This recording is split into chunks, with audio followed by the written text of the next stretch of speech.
હું GP સુહાગ્યા, range forest officer, ડુંગર દક્ષિણ રેન્જ, જૂનાગઢ. 22 મે જૈવિક વિવિધતા દિવસ. ગિરનાર એ પ્રાચીન પર્વતમાળાઓનો એક પર્વત છે. અરવલ્લીઓને પર્વતમાળા પછીનો આ પર્વત આવે છે, જે એક ખૂબ પ્રાચીન પર્વત છે. ગિરનારમાં જૈવિક વિવિધતાથી સમૃદ્ધ અને સંપન્ન એક પર્વત છે. ગિરનાર અને એની આજુબાજુનો વિસ્તાર 179 સ્ક્વેર કિલોમીટર અભયારણ્ય તરીકે જાહેર થયેલો છે. આ વિસ્તારમાં વન્ય પ્રાણીઓ, પક્ષીઓ, સરીસૃપો અને અનેક જાતની વનસ્પતિઓથી સભર છે. પ્રાકૃતિક સંપદા એ એક ગિરનારમાં કહીએ તો ખૂબ વિશેષ પ્રમાણમાં જોવા મળે છે. જૈવિક વિવિધતાની દ્રષ્ટિએ જોઈએ તો પ્રાણી સૃષ્ટિની વાત કરું તો આપણા જે ગુજરાતનો અને એશિયાન્ટિક લાયન છે એ ગિરનારમાં વસવાટ કરે છે. આ સિવાય કીડીખાવ છે, ઘરખોદિયું છે, હાયના છે, સાબર છે, ચિત્તલ છે, હરણ છે, નીલગાય છે, ચિંકારા જેવા પ્રાણીઓ પણ ગિરનારમાં વસવાટ કરે છે. આ સિવાય હું વાત કરું તો સરીસૃપની, તો એવા ઘણા સરીસૃપો વિવિધ પ્રકારના છે કે જે ગિરનારમાં વસવાટ કરે છે. પક્ષીઓની વાત કરું તો વલ્ચર છે,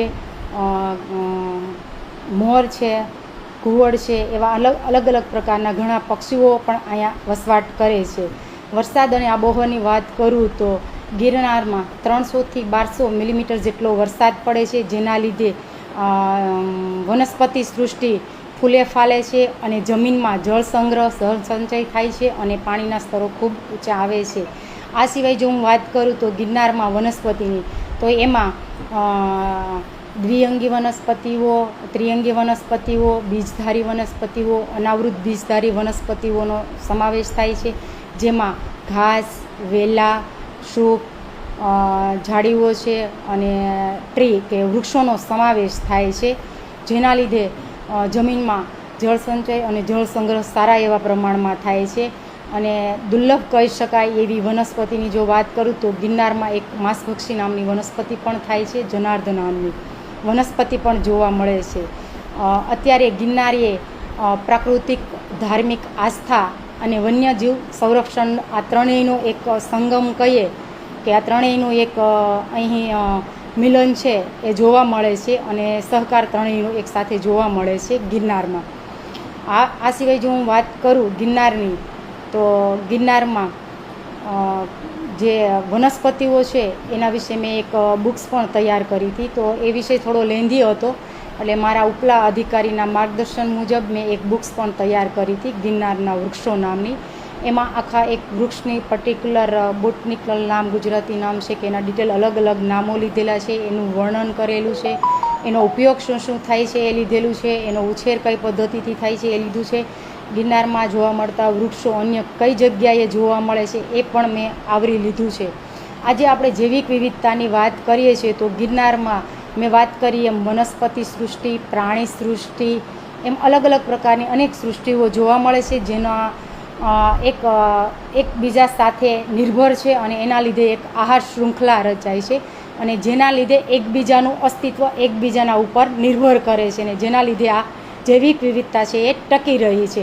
આ જૈવિક વિવિધતા અને ગિરનારની આ વન્ય સંપદા અને વન્ય પ્રાણી સંપદા માટે એક અત્યારે હાલના સમયમાં પડકાર ઊભા થયા છે. એવા પડકારોની જો હું વાત કરું તો અત્યારે વધતી જતી માનવ પેશકદમીઓ, પ્લાસ્ટિક પ્રદૂષણ છે, વન્યજીવો માટે સંરક્ષણને લગતા ઘણા એવા પ્રશ્નો ઊભા થાય છે કે જેમાં લોક સંપર્ક છે કે જનભાગીદારી છે, કડક કાયદાકીય કાર્યવાહી છે કે જે કરવી ખૂબ જરૂરી છે અને એ હાલ કરીએ છીએ. અને ગિરનારની જે વનસંપદા છે એને બચાવવા માટે હું આજના આ 22 મે જૈવિક વિવિધતા દિવસ નિમિત્તે ચોક્કસ બધાને અપીલ કરીશ કે આપણી જે આ રેર કહી શકાય એવી સ્પીસીસો કે જે ગિરનારની વનસ્પતિ છે, એમાં વૃક્ષોની જો હું વાત કરું તો કોદારો છે, આંબેડા છે, સીસમ છે, ચંદન છે, કે એવી જે વિલુપ્ત થવાને આરે પણ આવેલી વનસ્પતિઓ છે, આ બધાની એક આહાર શૃંખલા છે અને એકબીજાના ઉપર એકબીજા નિર્ભર રહેલા છે.